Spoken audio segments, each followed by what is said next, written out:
comes 2Bs, 1-0. Good morning, Dr. Bob. Good morning, Jake. There's so much happening in medicine these days. There's the azithromycin scare, the Z-Pak scare, and one of the famous survivors of a course of azithromycin is that gentleman with the flesh-eating bacteria infection eating away his penis, and then his wife who has flesh-eating pharyngitis. And I don't know if you saw all those thousands of nurses yesterday parading and listening to the concert. And the little-known fact was they were all doing their Kegel exercises while they were marching and listening to the concert. And it was, a big day in medicine. Well, I was reading a story here about a guy. His neighbors thought he was in trouble. He lived in this apartment building. And the other day, a woman heard him moaning and yelling. It was coming from his apartment. So she called the police, and the officers arrived to check on his well-being to see if he was okay. And they saw a sign that said, "Jake Hartford did this to me"? No, they did not see that. But when they questioned him what the noise was about, apparently he was having trouble in the washroom. That's where all the grunting and moaning was coming from.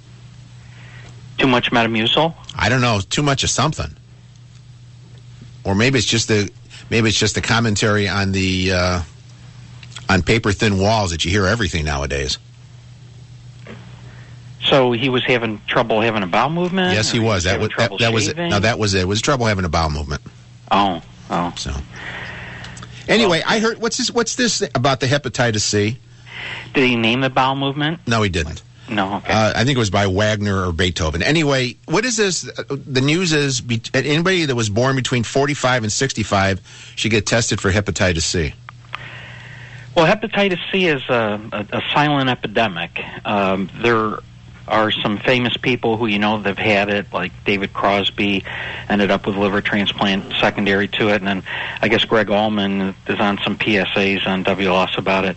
But hepatitis C, you don't manifest a lot of symptoms with it, and you can carry it unsuspected for decades, and it can be transmitted fairly silently.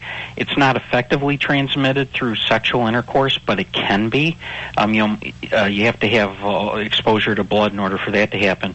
But it's transmitted by blood exposure.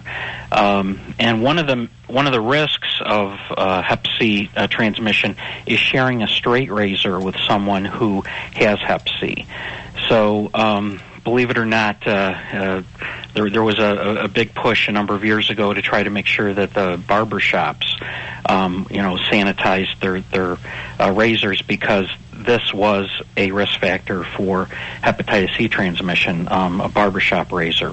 But people can have it. It can cause undetected cirrhosis for decades, and then can lead to sometimes people present with advanced liver cirrhosis and they've never been symptomatic. So the blood test for it is a fairly simple blood test. It's just like if you were going to get your kidney function checked. You just have a simple blood test for hepatitis C antibody. It's not a perfect test. It does miss some cases, but for the most part, it detects about 80 to 90% of cases of hepatitis C. And we found that the use of alcohol or other liver toxic agents on top of having silent hepatitis C is a strong promoter of liver cirrhosis. And anybody with hepatitis C should be actually monitored and receive vaccinations for hepatitis B and hepatitis A so they don't get a secondary infection on top of the hepatitis C, which can cause real profound problems. Hepatitis C is one of the leading causes of need for liver transplantation these days. Now, the other thing I read is coffee is good for your brain. Yeah, there's been a lot of information that's come out on coffee in the past decade or so. Coffee that's brewed with a filter really doesn't bump up your cholesterol, but if you brew coffee in one of those like metal baskets without a paper filter, it seems to elevate bad levels of cholesterol. So you'd want to have brewed filtered coffee. Coffee seems to delay the onset of dementia. It seems to improve health in many different areas. It's not really known what is the chemical in coffee that does that. That paper filter probably filters out a chemical that affects you badly, but there's hundreds, if not more than 1,000 different little chemicals in coffee. And saturated fats are bad for your memory.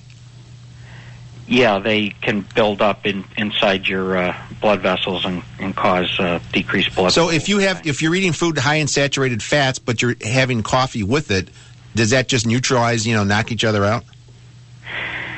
No, it's not that. You shouldn't think. It's not that simple. Way. Yeah. When I see it on TV, it seems that simple. Well, it ain't. Are you ready? Are you ready in case something happens with NATO this weekend? Are you on call? I'm ready. I'm on call. I've got my NATO beeper on my belt. I'm ready to go. And what are you going to do if something happens? Probably go out and play golf. Yeah, that's what I figure. Yeah. All right. It's a nice weekend. It's I know we're talking about the closures and stuff, but you know what? If you ever want to come downtown and eat at a nice restaurant, this is your weekend. You'll get in. I can get in? You can get in. Okay. I'll tell him Jake Hartford sent me. Yeah, Jake Hartford did this to me. Remember that. Yes. Take care, Dr. Bob. I don't just remember it, Jake. I'm living it. Okay. Bye-bye. Take care. Bye. There he goes. Dr. Bob. Yeah, if you want to go to a nice restaurant, this is the weekend. You're going to have to pay to park in a garage, but what are you going to do? The other thing I noticed, some of the places that have the sidewalk cafe stuff, their chairs and tables are gone. They must be in for the weekend. Probably to make it safer. Anyway, 591-8900 is the phone number. John Cass will be coming in here in a few minutes as we continue to 8 o'clock with this Summit special until Paul Bryan gets here with Drive Chicago. All that and more right here on 89 WLS. 89 WLS.